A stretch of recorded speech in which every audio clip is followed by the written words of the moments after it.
David and Marissa Randall were the picture of suburban perfection until one quiet morning they and their three loved ones were found executed in their Florida home, and the truth behind their carefully guarded lives began to unravel in the most shocking way imaginable. The quiet of Pine Lakes, a picturesque suburb nestled just outside Jacksonville, was broken in the most unimaginable way. On the morning of March 3rd, a paper bong pedaling his usual route down Maple Grove Lane came to a sudden stop in front of the Randall residence. Expensive electronics, jewelry, wallets, and phones were untouched. Pine Lakes was known for its peace and safety, a place where families left their doors unlocked and kids played in the street until dusk. The Randalls were beloved, active in the community, generous and friendly. Nothing about them hinted at danger or controversy. He had been running bets, collecting money, and likely laundering funds through shell accounts. He was careful, but not careful enough. A name kept appearing in encrypted message logs and transaction notes: Victor Alvarez. A convicted felon with known ties to a Miami-based syndicate,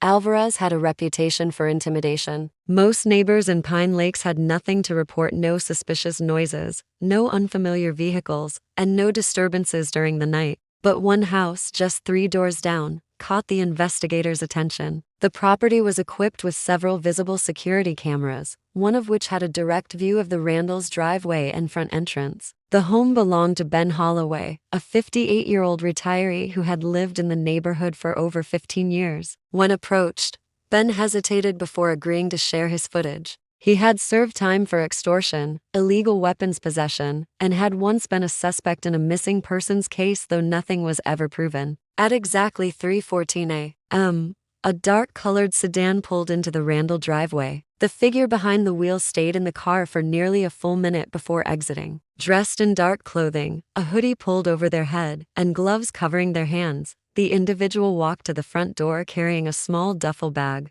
What shocked investigators the most was what happened next. The figure reached into their pocket, produced a key, and unlocked the door with ease. Within 10 minutes, the same figure exited the home, walked calmly back to the car, and drove off into the night. Surveillance photos showed David meeting Alvarez at a gas station 3 weeks before the murders. The two men argued briefly before parting ways. Detectives suspected that David owed Alvarez money. Large sums had been withdrawn in cash from David's secret account, possibly to settle a debt, but none of that money was found in the house. Yet their home had become the site of an unspeakable massacre, and no one had seen or heard a thing. He either refused to pay what he owed, or had lost money that wasn't his to gamble. It could have made him a target. Still, detectives struggled with one critical detail: if this was a message or punishment, why kill the entire family? Most syndicates avoided such high-profile violence, especially against children and elderly. It was bad for business. The brutality suggested a deeply personal motive or a very specific warning. Yet when police attempted to track Victor Alvarez for questioning, he was gone. His apartment was empty. His car had been abandoned in a motel parking lot outside of Tampa. The room was wiped clean. Neighbors reported seeing him leave 2 nights before the murders, carrying a suitcase and appearing unusually agitated.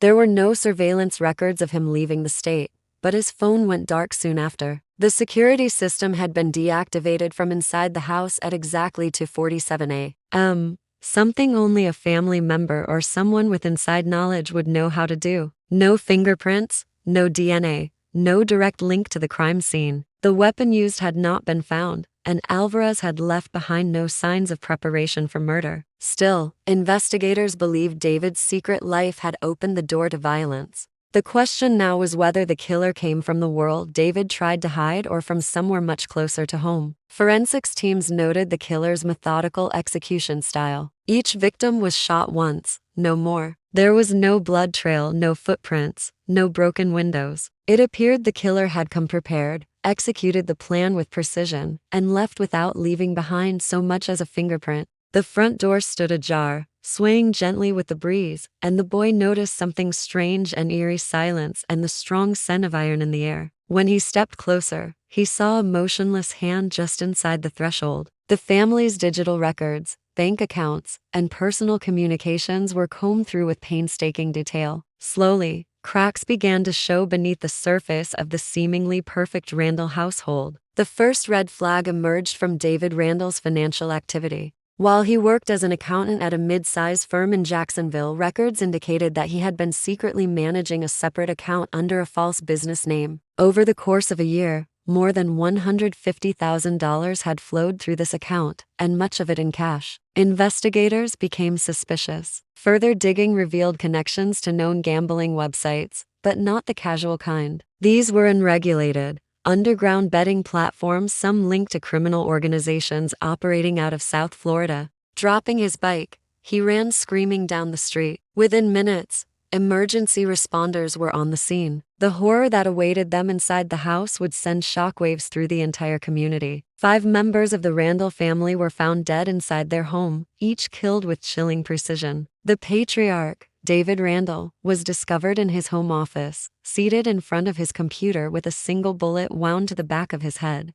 His glasses had slid to the floor, and his fingers still rested lightly on the keyboard, as if frozen in mid-gesture. In the living room, Marissa Randall, a local high school teacher, lay face down near the couch, her blood staining the cream-colored carpet. Her lifeless body showed no signs of resistance. She had been taken by surprise. Upstairs, their teenage daughter Lily was found tucked in bed, the blankets still neatly pulled over her chest. She had likely been asleep when the killer entered. In the adjacent room, 15-year-old Max had not gone quietly. His room was slightly disturbed, a chair overturned and a dresser drawer pulled halfway out. He had bruises on his arms and a broken finger, signs that he tried to defend himself, but it hadn't been enough. Finally, in the backyard garden, the body of David's elderly mother Eileen was discovered, crumpled near her tomato plants, a bullet wound clean through the back of her head. The initial scene stunned even seasoned officers. There were no signs of forced entry. Nothing had been stolen. As investigators taped off the perimeter and began canvassing the neighborhood, residents watched from their driveways and porches in stunned silence. In the days following the massacre, investigators turned their attention to the victims' lives, searching for anything that might explain the brutality that had unfolded. David, it seemed, was more than just a gambler.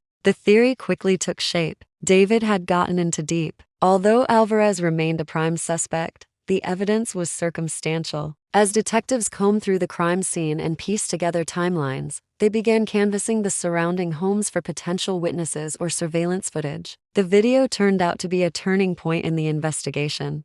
The presence of a key changed everything. It meant the killer didn't force entry, didn't break in, and likely wasn't a stranger. Someone who had access to the home, someone the family might have trusted, and no financial ties that would raise suspicion. However, he did mention one peculiar detail during questioning. About a week before the murders, Ben said he had overheard David Randall speaking loudly on the phone in his backyard. But now, it seemed more likely that the murderer had been someone the family knew, someone they may have let in willingly. The idea that the killer had been close to the family added a new layer of urgency. Detectives expanded their scope to include close friends, colleagues, and anyone who had regular access to the house. With the help of recovery software, investigators retrieved text messages and photos that revealed a shocking truth: Rachel and David had been having an affair. Investigators were now convinced the killer hadn't come from David's criminal past, but from the shattered emotions of someone they had once trusted implicitly. What they found confirmed their growing suspicion that the killer had been hiding in plain sight. Inside was a 9mm handgun, gloves,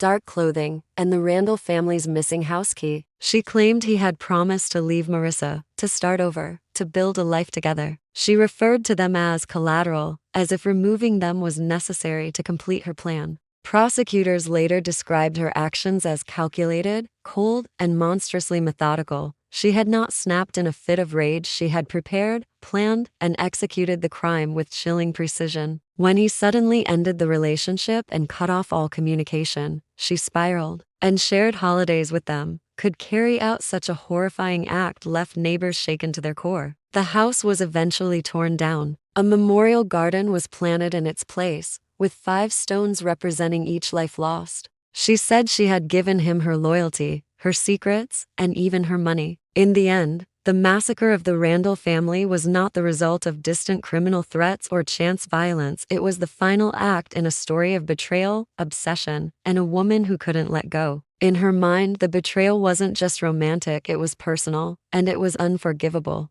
On the night of the murders, she parked a few streets away, wore gloves to avoid leaving prints, and entered the house using the key she had kept hidden for over a year. She moved through the house in silence, room by room, carrying out what she believed was justice for what she had lost. Ballistics testing confirmed the weapon matched all 5 bullet casings found at the crime scene. Rachel Palmer was arrested without incident. At first, she denied everything, but after hours of questioning, her tone shifted. Calmly, without emotion, she began to confess. In the trunk of her sedan, buried beneath a pile of blankets and an old suitcase, investigators discovered microscopic traces of gunshot residue. The car's carpeting showed faint outlines where a duffel bag had likely rested, matching the one seen in the surveillance footage. Further inspection led to the discovery of a partially burned notebook in her backyard fire pit. The charred fragments included pages torn from the same journal that had once held David Randall's handwritten schedule and private account records. Rachel had tried to erase any trace of their connection, but it was too late. It had begun months earlier, while she was staying in their home, and continued secretly until just before the murders. The messages between them told a story of infatuation, emotional instability, and growing resentment. David had ended things abruptly, and Rachel had not taken it well. In one recovered message, she warned him, "You can't just erase me. I don't go away that easily." The conversation was heated, with David sounding nervous and frustrated. She had been Marissa Randall's best friend since college and a near-constant presence in their lives. She often helped with errands, picked up the kids from school, and even stayed with the family for 2 months during her divorce the previous year. Multiple neighbors reported seeing Rachel at the house frequently, sometimes even when the Randalls weren't home. She was trusted, familiar, and had an old key from the time she lived there, something no one had thought to collect once she moved out. Though Ben couldn't make out much of it, one phrase stood out in his memory. "You're not getting another cent." She claimed she hadn't been in contact with the Randalls in weeks, yet phone records showed a string of late-night calls to David just days before the murders. When asked about the key, she feigned confusion, then admitted she might still have it, though she claimed not to know where it was. Her demeanor during questioning was calm, almost a calm, and her answers grew vague when pressed about her movements the night of the murders. The calm demeanor and efficient execution of the act suggested planning and familiarity. Investigators immediately asked Ben why he hadn't come forward with the footage earlier. Max Randall, the 15-year-old son, had not died immediately like the others. His injuries suggested a struggle. Defensive wounds on his arms and a fractured finger indicated he had tried to fight back. But it was what investigators found hidden in his bedroom that would provide the most chilling clue yet. Tucked beneath his mattress, behind an old board game box, was a small spiral-bound notebook. On one of the back pages, written in shaky handwriting and smeared with blood, were just 4 words: "It wasn't a stranger." At first, he claimed he hadn't reviewed it until now. But when pressed, he admitted he had seen the footage days earlier and chose not to report it because he didn't want to be involved.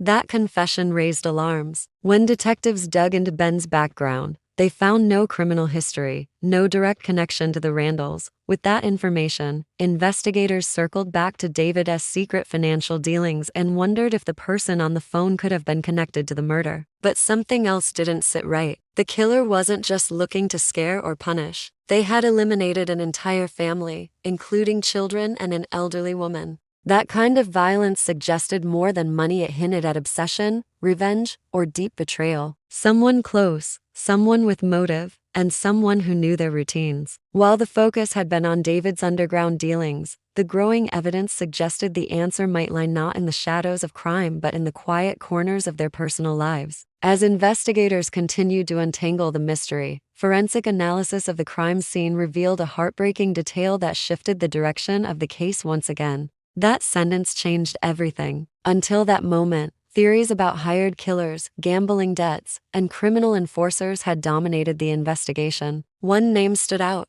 Rachel Palmer. Detectives interviewed Rachel under the pretense of gathering background, but inconsistencies quickly emerged. Digital forensics uncovered a deleted folder on Rachel's old phone, recently wiped clean. The pieces began falling into place. The familiarity with the house, the access to a key, the personal motive rooted in rejection and betrayal, it all pointed to Rachel. With mounting evidence against Rachel Palmer, detectives secured a warrant to search her home and vehicle. The most damning piece of evidence came 2 days later, when a maintenance crew in a park 3 miles from Rachel's home unearthed a muddy duffel bag buried under a pile of rocks. According to Rachel, the affair with David Randall had meant everything to her. Rachel showed no remorse for the children or Eileen Randall. The community of Pine Lakes was left in disbelief. The idea that someone so familiar, someone who had once lived in the Randall home. Rachel Palmer was found guilty on all 5 counts of first-degree murder and sentenced to life in prison without the possibility of parole.